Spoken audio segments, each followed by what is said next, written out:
ప్రభువునరా ప్రియ దేవుని బిడ్డలరా, ప్రభు నామములో మీ అందరికీ కూడా శుభాభివందనాలు తెలియజేస్తూ ఉన్నాను.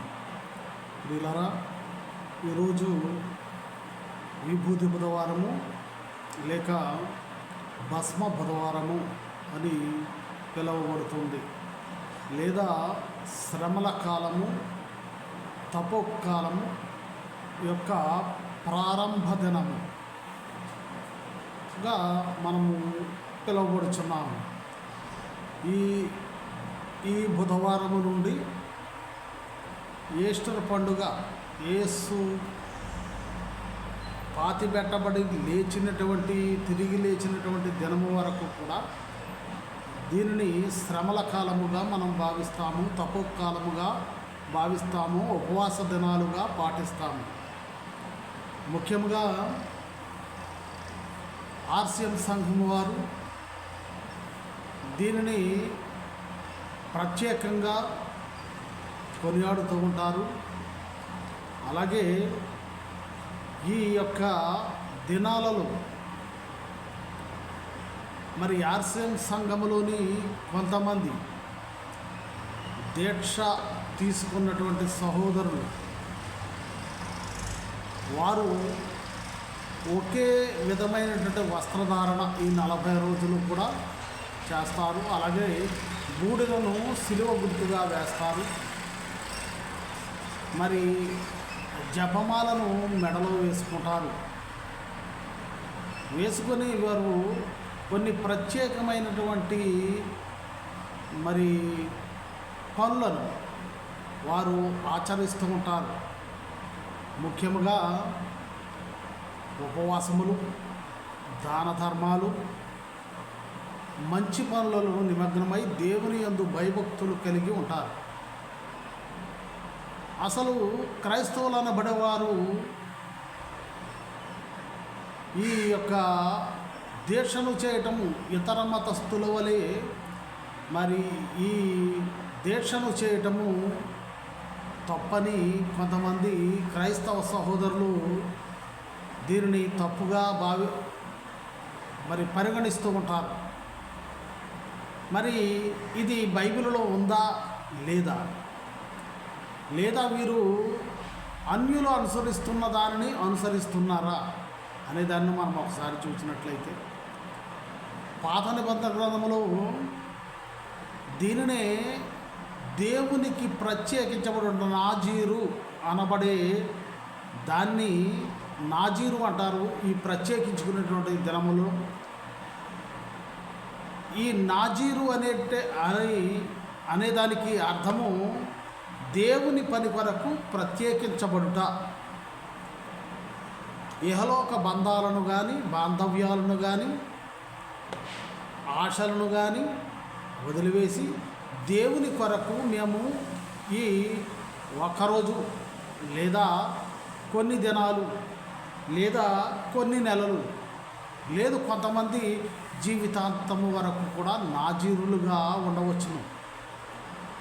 ఇది మోషే ద్వారా దేవుడు ఇజ్రాయేలులకు ఇచ్చినటువంటి మరి ధర్మశాస్త్రములో ఉన్నటువంటి ఒక భాగము ప్రియులారా. అందుకనే సంఖ్యాకాండం 6వ అధ్యాయము 1వ వచనములో చెప్పబడుతుంది, మరియు యెహోవా మోషేకు ఎలాగూ సెలవిచ్చెను, నీవు ఇజ్రాయేలుతో ఇట్లనము, పురుషుడే కానీ స్త్రీయే కానీ యెహోవాకు నాజీరగుటకు ఎవడైనను మొక్కుకొని తన్ను తాను ప్రత్యేకించుకొని ఎడల వాడు ద్రాక్షారస మద్యములను మానవలను, ద్రాక్షారసపు చిరకనైనను మద్యపు చిరకనైనను త్రాగవలదు. ఏ ద్రాక్షారసమునైనను త్రాగవలదు. పచ్చివి కానీ ఎండివి కానీ ద్రాక్ష పళ్ళను తినవలదు. అతడు ప్రత్యేకముగా 2 దినములన్నీ పచ్చికాయలే కానీ పైతోలే కానీ ద్రాక్షావల్లిని పుట్టిన దేదియు తినవలదు. అతడు నాజీరవుటకు మొక్కుకొనిన దినములలో మంగళ కత్తి అతని తల మీద వేయవలదు. అతడు యెహోవాకు తాను ప్రత్యేకించుకున్న దినములు నెరవేరు వరకు అతడు ప్రతిష్ఠుడై తన తల వెంట్రుకలను ఎదుగనీయవలెను. అతడు యెహోవాకు ప్రత్యేకముగా 2 దినములలో ఏ శవమును ముట్టవలదు. తన దేవునికి మీరు కట్టబడిన తల వెంట్రుకలు అతని తల మీద నుండును గనుక అతని తండ్రి కానీ తల్లి కానీ సహోదరుడు కానీ సహోదరి కానీ చనిపోయిన వారిని బట్టి అతడు తాను అపవిత్రపరచుకొనవలదు. అతడు ప్రత్యేకముగా ఉండు దినములనియు అతడు యెహోవాకు ప్రతిష్ఠితుగా ఉండును. ఇక్కడ తల్లి తండ్రి చనిపోయినా కానీ వారిని ముట్టుకోకూడదు అని ఎందుకు చెబుతున్నాడయ్యా అని అంటే, ఈ లోక బంధాలను, ఈ లోక బాంధవ్యాలకు ఇతడు అతీతుడుగా ఉండాలి. ఈ లోక బంధాలను అతడు త్యజించేవాడిగా ఉండాలి. కానీ నా తల్లి చనిపోయింది, నా తండ్రి చనిపోయాడు అనేటువంటి బంధము, ఈ లోక బంధాలు వారు పెనవేసుకుని ఉండకూడదని వాక్యం సెలవిస్తుంది ప్రియులారా. మరి అందును బట్టే ఆర్సిఎం సంఘం వారు దీనిని పాటిస్తూ ఉన్నారు, అనుసరిస్తూ ఉన్నారు. అంతేకాని బైబిల్లో లేనిది ఎవరి దగ్గర, మరి హైందవ సహోదరుల దగ్గర, మరి వారి దగ్గర వారిని ఆదర్శంగా తీసుకుని దీనిని ధరించటం లేదు. మరి ఈ విధమైనటువంటి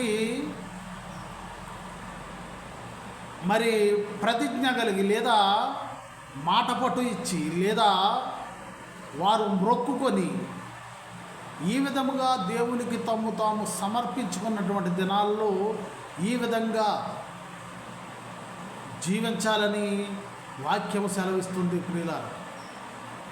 బంధుప్రీతి కానీ, ఈ లోక ఆశలు కానీ, ఈ లోక శరీరానికి సంబంధించినటువంటి కోరికలేవి కూడా త్యజించాలి, దేవుని పని కొరకు ప్రత్యేకించబడాలి అని చెప్పబడుతుంది.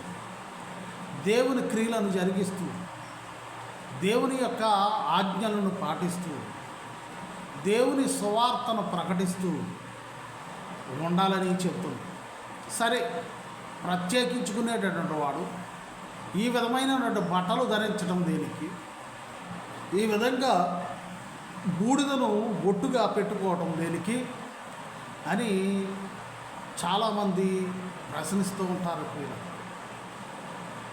మరి ఒకే రకమైనటువంటి వస్త్రధారణ, ఈ వస్త్రాలను ధరించటం మూలంగా ప్రతిరోజు తనకు తానుగా నేను ఈ విధంగా ఏదైనా పొరపాటు పని చేయాలి, మాట్లాడాలి అంటే తను వేసుకున్నటువంటి వస్త్రము అవతలి వారు కానీ యువతలి వారు కానీ వీరు దేవునికి ప్రత్యేకించబడినటువంటి వారిగా ఉన్నారని మాట్లాడేవారికి కూడా, అవతలి వారికి కూడా తమ సంభాషణను కానీ తమ యొక్క ప్రవర్తనను కానీ వీరి ఎదుట వారు కనపరిచినప్పుడు వీరు కూడా మాట్లాడటంలో కానీ ప్రవర్తించే విధానంలో కానీ మరి హద్దు మేరకుండా గుర్తు చేస్తూ ఉండటం కోసమే ఈ యొక్క వస్త్రధారణ పనిచేస్తుంది. అందులోనూ ఇవి మరి గోనెపట్ట రంగు కలిగినటువంటి వస్త్రాలను ధరించడం జరుగుతుంది. ఎందుకంటే ఉపవాస దినాలలో నీ పాపాల కొరకు పశ్చాత్తాపడేటువంటి దినాలలో గోడెపట్టను బూడిదను ధరించుకోవాలని వాక్యము సెలవిస్తుంది ప్రియులారా. ఎందుకు ధరించటము అనంటే వారు తాము తగ్గించుకునే వారిగా వారు కనబరచబడటం కోసం. మరి బూడిద ఏమీ లేని దానిగా మనము, బూడిదకు విలువ లేని దానిగా మనము చూస్తూ ఉంటాం ప్రియులారా. మరి కాలిపోయింది శవమైన మనిషి శరీరమైనా కానీ గొప్ప ఆస్తులైనా కానీ కాలి బూడిదైనప్పుడు అది నిరుపయోగంగా ఉంటుంది. నేను కూడా అటువంటి నిరుపయోగమైనటువంటి వాడనే. ఈ దేహము నిరుపయోగమైనటువంటిది, ఎందుకు ఉపయోగపడినటువంటిది, పనికి రానిది అని తన శరీరాన్ని తానే తగ్గించుకునేటటువంటి తత్వము కనబడటానికి బూడిదను ధరిస్తూ ఉంటారు. అందుకనే ముందుగా ఈ బూడిదను సిలువ గుర్తుగా వేసుకోవటంలో కనుక కారణము మనం ఒకసారి చూసినట్లయితే ఇది తగ్గింపు విధానానికి గుర్తని మనకు చెప్పబడుతూ ఉంది. అలాగే ఈ ప్రత్యేకించబడి నాజీరు దేవునికి వారు సమర్పించుకోవటం ద్వారా, దేవుని కొరకు ప్రత్యేకించబడటం ద్వారాగా వారు పరిశుద్ధులుగా చేయబడుతున్నారు. పాపులుగా ఉన్నటువంటి వీరు పరిశుద్ధులుగా చేయబడుతూ ఉన్నారు.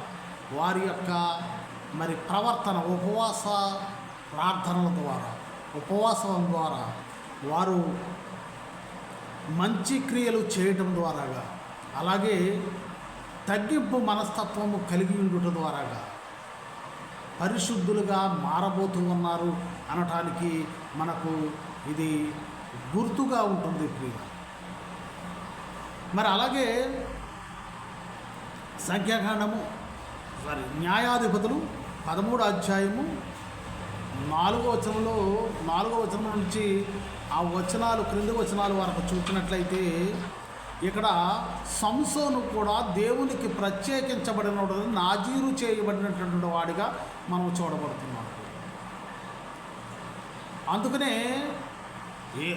సంసోను తను జీవించినంత అంతకాలము కూడా పాపంలో పడకుండా ఉండే అంతవరకు కూడా దేవుని యొక్క ఆత్మ తనలో ఉండటానికి దేవునికి అతను ప్రత్యేకించబడి దేవుడు చెప్పినటువంటి నియమము ప్రకారము తల వెంట్రుకలను కత్తిరించుకోవటం కానీ, మద్యమును త్రాగకుండా ఉండటం కానీ, ద్రాక్షారసము దేనిదైనను ముట్టకుండా ఉండటం మూలంగా అతను దేవుని యొక్క ఆత్మను పొందుకున్నట్లుగా మనము చూస్తున్నాం ప్రియులారా.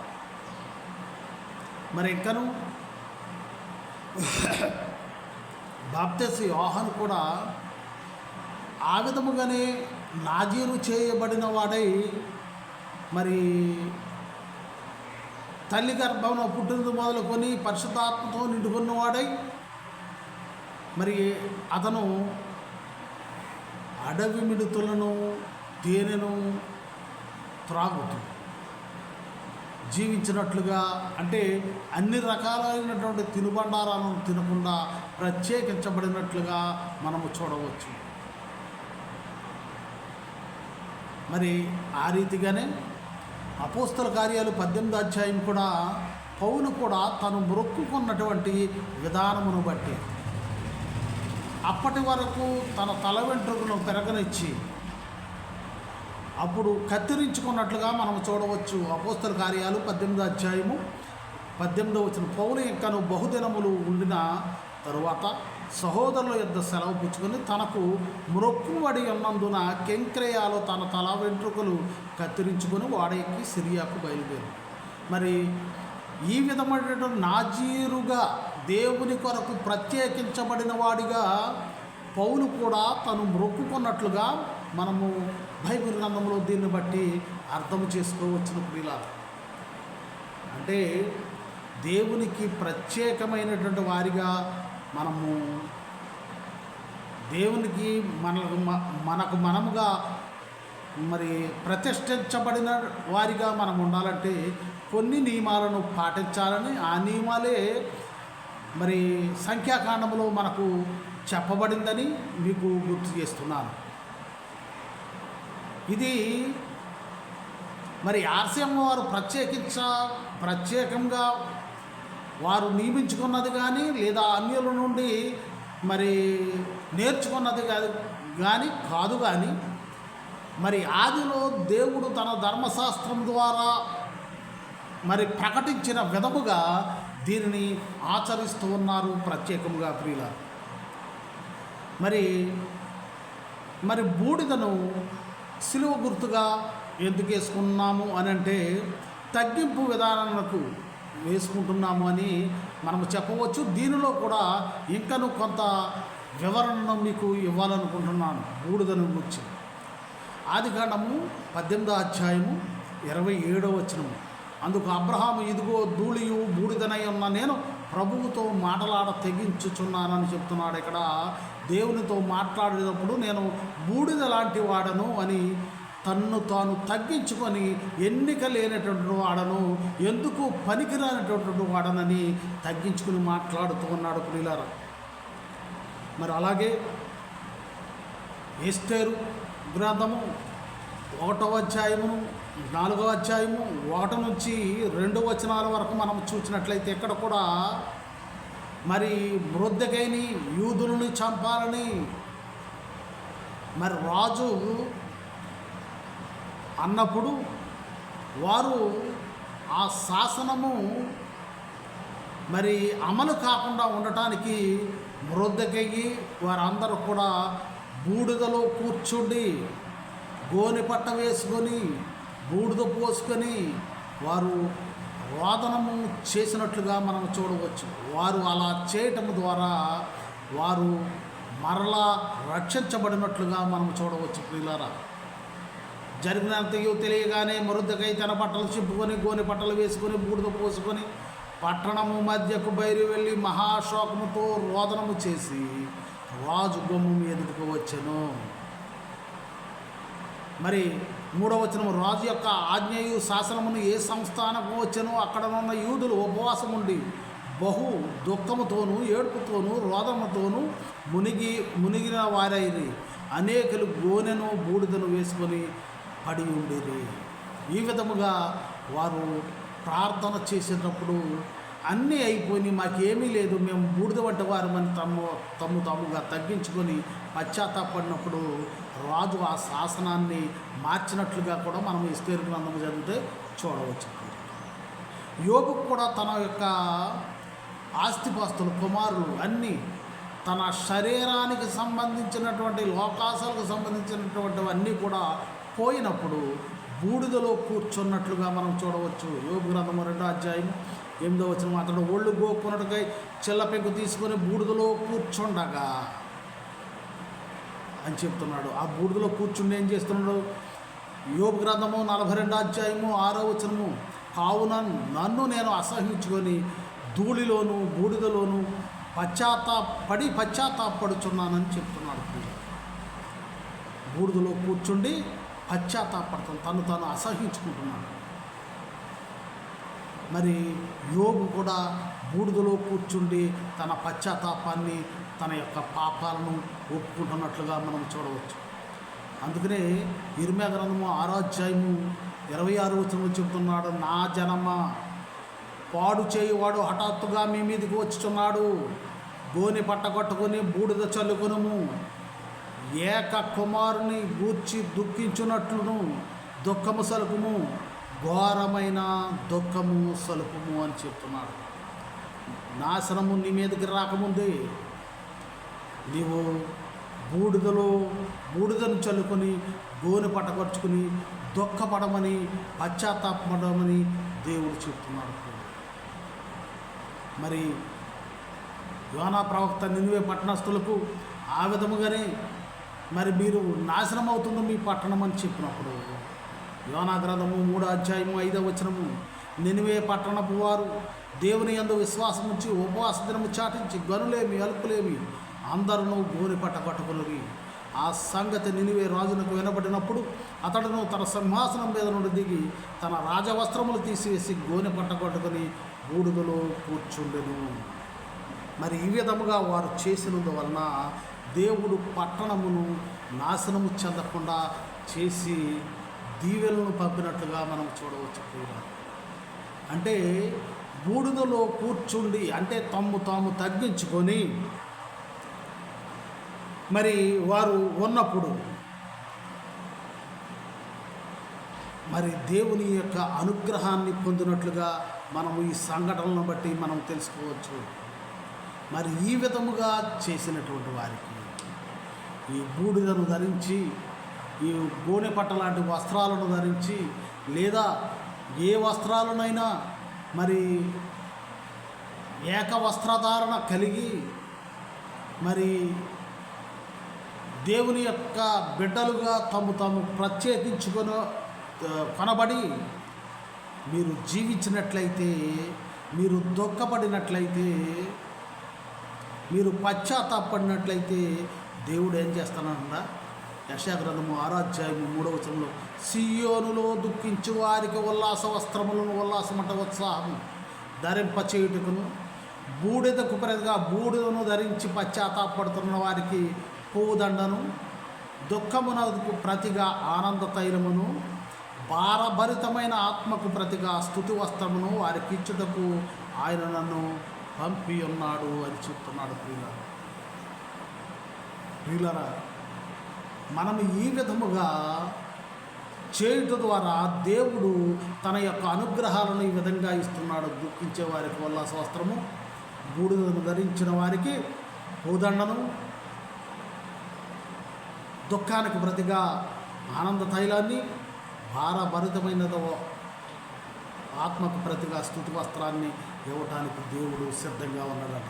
అందుకని ఆర్సిఎం సంఘం వారు ఈ యొక్క 40 దినాలను ప్రత్యేకించి దేవునికి ప్రత్యేకించబడి జీవించడానికి గొప్ప అవకాశాన్ని మరి ఇస్తూ ఉన్నారు. ప్రియులారా, దాన్ని దాన్ని ఉపయోగించుకున్నటువంటి మనము ధన్యులుగా ఉల్లాస వస్త్రాన్ని, అలాగే పూదండను, అలాగే స్తుతి వస్త్రాన్ని, ఆనంద తైలాన్ని మనకు అభిషేకించటానికి దేవుడు సిద్ధంగా ఉన్నాడు. దాన్ని పొందుకోవటానికి మనము సిద్ధపడాలి.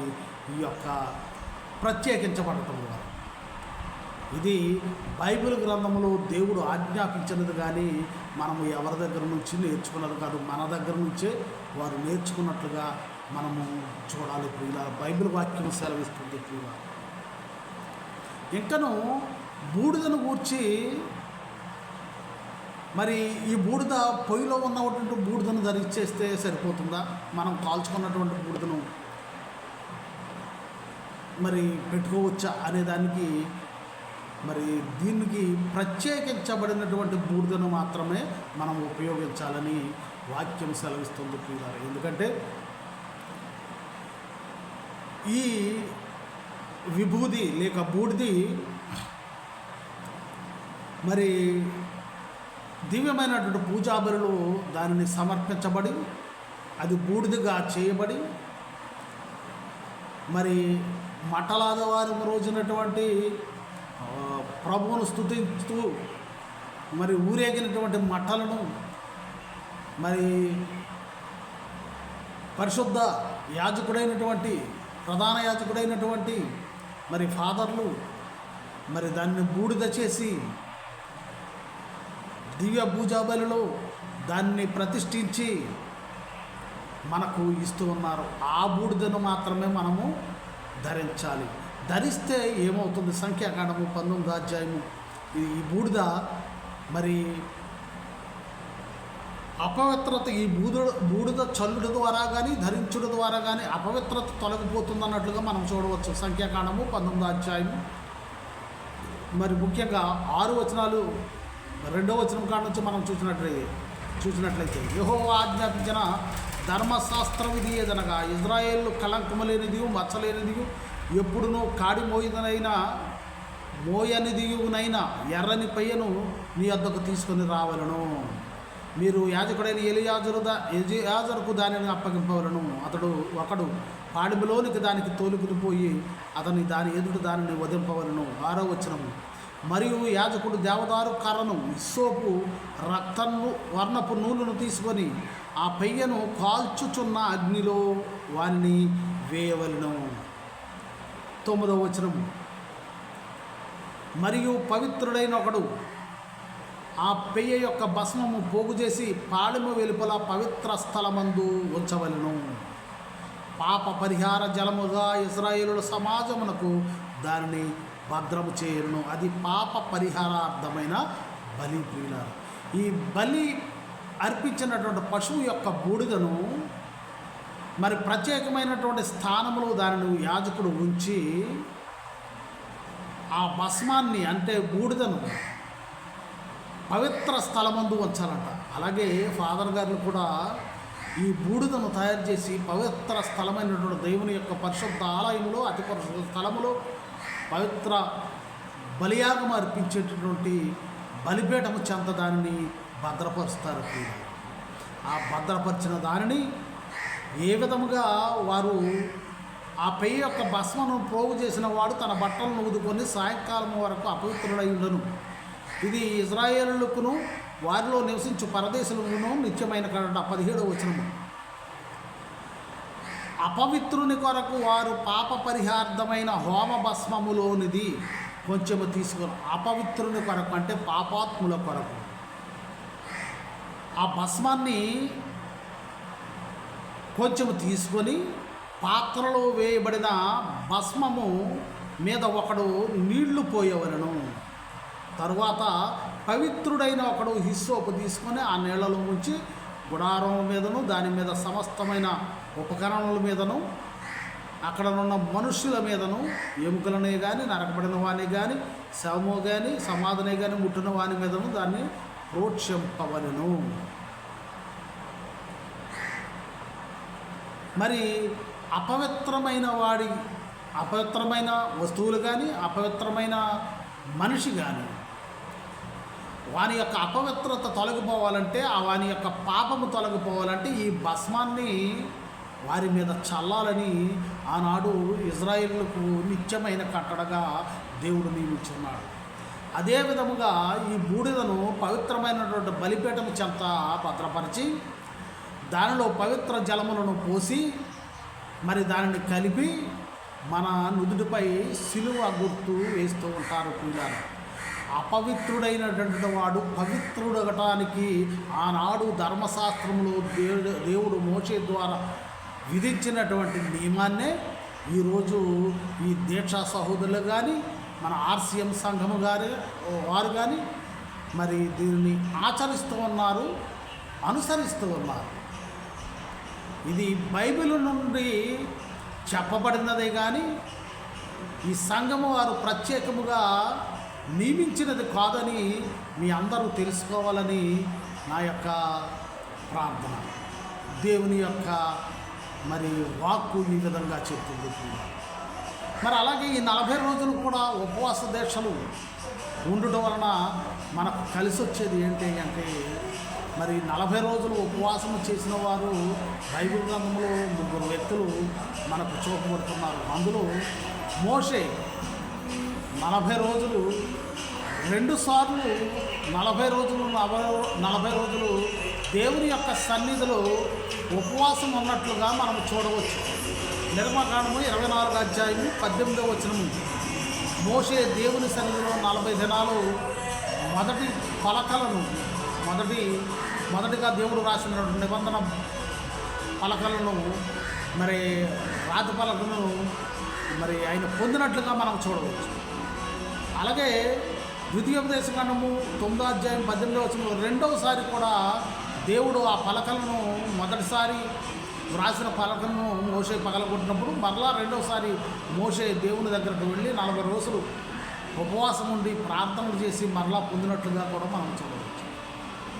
అలాగే ఏలియా కూడా 1వ రాజుల గ్రంథము 19వ అధ్యాయము 1 నుంచి 9 వచనాల వరకు చూసినట్లయితే ఏలియా కూడా 40 రోజులు భోజనము చేయకుండా దేవుని పర్వతాన్ని చేరినట్లుగా మనం చూడవచ్చు. అలాగే యేసు ప్రభు వారు కూడా సువార్తను ప్రకటించడానికి బయలుదేరేటువంటి ముందు దేవుని యొక్క ఆత్మను పొందుకోవటానికి మరి ఈ లోక ఆశలను త్యజించడానికి ఈ లోక బంధాలను వదిలివేసుకోవడానికి మరి తన్ను తాను ప్రత్యేకపరచుకున్నట్లుగా 40 రోజులు ఉపవాసం ఉండి ప్రత్యేకపరచుకున్నట్లుగా మనం చూడవచ్చు. మరి అందువలన మనందరం కూడా మరి ఈ 40 రోజులు దేవుని కొరకు ప్రత్యేకించబడి దేవుని యొక్క అనుగ్రహాలను దీవెనలు పొందుదాం. దేవుడి కొద్ది మాటలు దీవించిన గాక. మీ అందరికీ కూడా నా వందనాలు చెల్లిస్తూ ఉన్నాను. దేవుడి కొద్ది మాటలు దీవించిన గాక. ఆమేన్.